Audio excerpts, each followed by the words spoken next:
Brooke Ellison and Daniel Carter thought they were escaping into nature for a peaceful weekend at Devil Esten State Park, but within 48 hours, they were found brutally murdered in a remote ravine, and the deeper investigators dug, the clearer it became. They weren't the first victims, and they may not be the last. Brooke Ellison and Daniel Carter had been dating for almost 3 years when they decided to spend a weekend at Devil Esten State Park. Nestled in the Ozark Mountains, the park was known for its rugged terrain, deep caves, and tranquil beauty. It was Brooke's idea to go camping. She wanted to unplug before starting her new job in Denver. Daniel agreed, thinking it would be a perfect way to celebrate her achievement. They arrived on a Friday afternoon, checked in at the visitor center, and hiked about a mile off the main trail to set up camp in a quiet, shaded area. It wasn't an official campsite, but the spot gave them privacy and a view of the surrounding cliffs. They set up their tent, built a small fire, and took a few photos of the landscape before nightfall.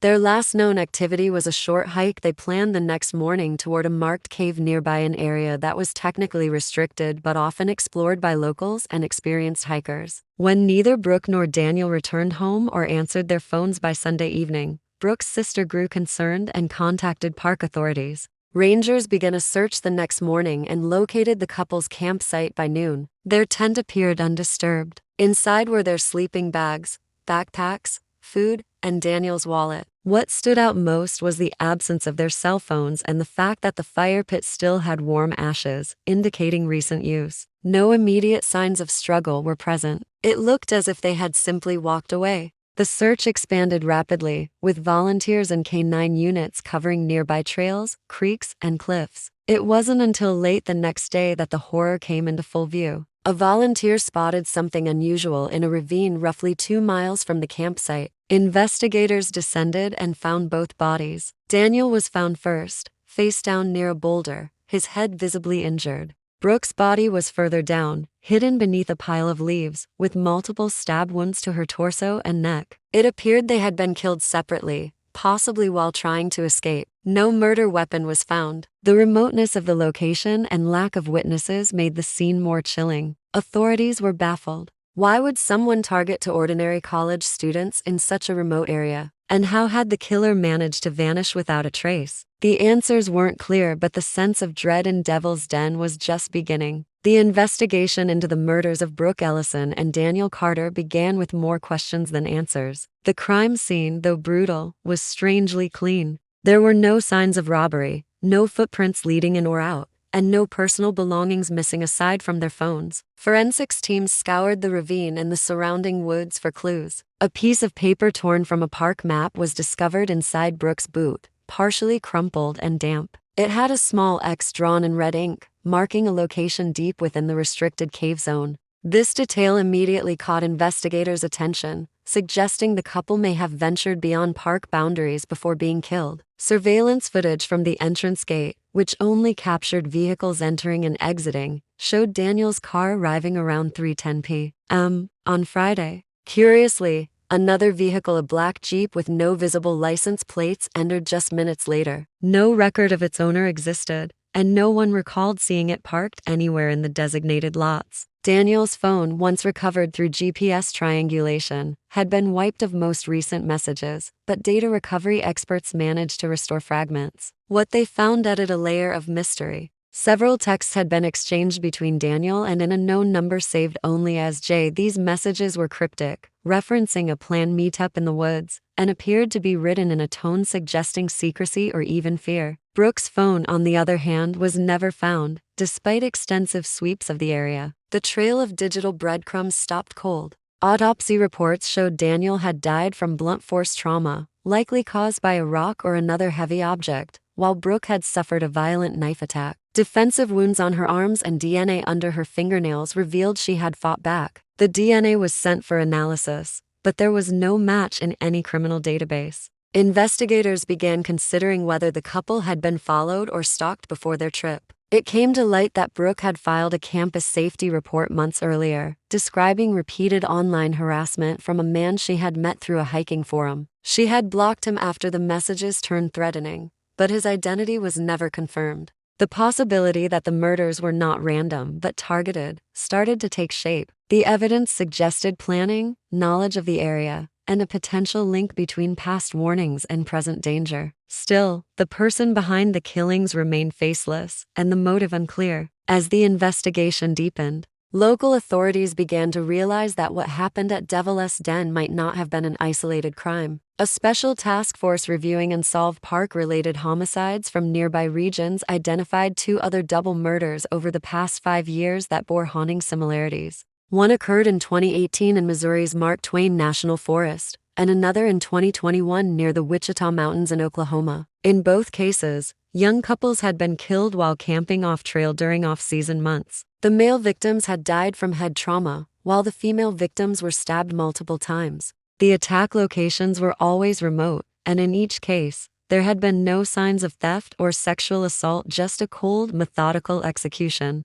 In all 3 crimes, investigators had found small but disturbing clues that now seemed interconnected. In Missouri, a paper map with an X had been found under a rock at the victim's campsite. In Oklahoma, a carved X had been spotted on a tree near the bodies. Now, with a similar mark in Brooke's boot, it appeared these were not coincidences, but signatures. The FBI was called in to assist, and the case was upgraded to a possible serial killer investigation. Behavioral analysts suggested the suspect was likely a man with intimate knowledge of forested terrain and the ability to navigate it without detection. He was methodical, calm under pressure, and possibly had experience in survivalist training or law enforcement. Further investigation into the digital evidence uncovered another connection. Daniel's mysterious contact Jay had used a temporary number routed through encrypted servers, a method commonly used by those seeking to hide their identity. Analysts were unable to trace the origin. However, forensic linguists compared the writing style in the texts with archived messages from Brooke's previous online harassment case. The tone, phrasing, and use of certain words suggested a high likelihood that the same person had written both.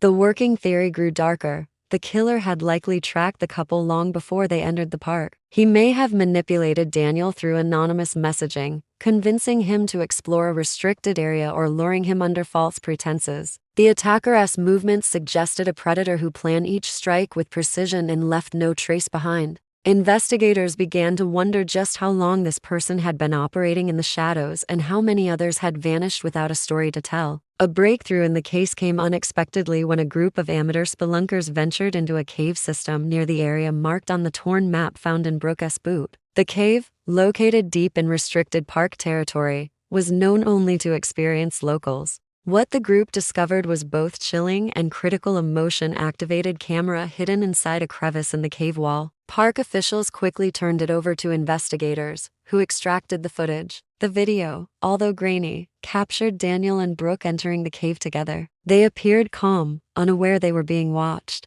A few minutes later, movement flickered in the corner of the frame, a silhouette of another person lurking behind the rock formations. The figure stayed motionless, observing them from a distance. Moments before the video cut out, the figure moved closer. The screen went black. Investigators froze the footage and enhanced several still frames. The shadowy figure was a male, older, wearing a dark camouflage jacket and a hat pulled low. His face was partially visible. After cross-referencing old employee records and surveillance logs, the FBI identified the man as Everett Miles, a former park ranger who had worked at Devil's Den and several other regional parks. He had been fired more than 10 years earlier for erratic behavior and threatening a group of campers during a night patrol. Since then, he had seemingly disappeared, never updating his address or appearing on any employment or tax records. What made this lead even more disturbing was that Everett had worked in all 3 parks where the previous murders occurred. In each case, he had been assigned to trails or zones near the locations of the crimes.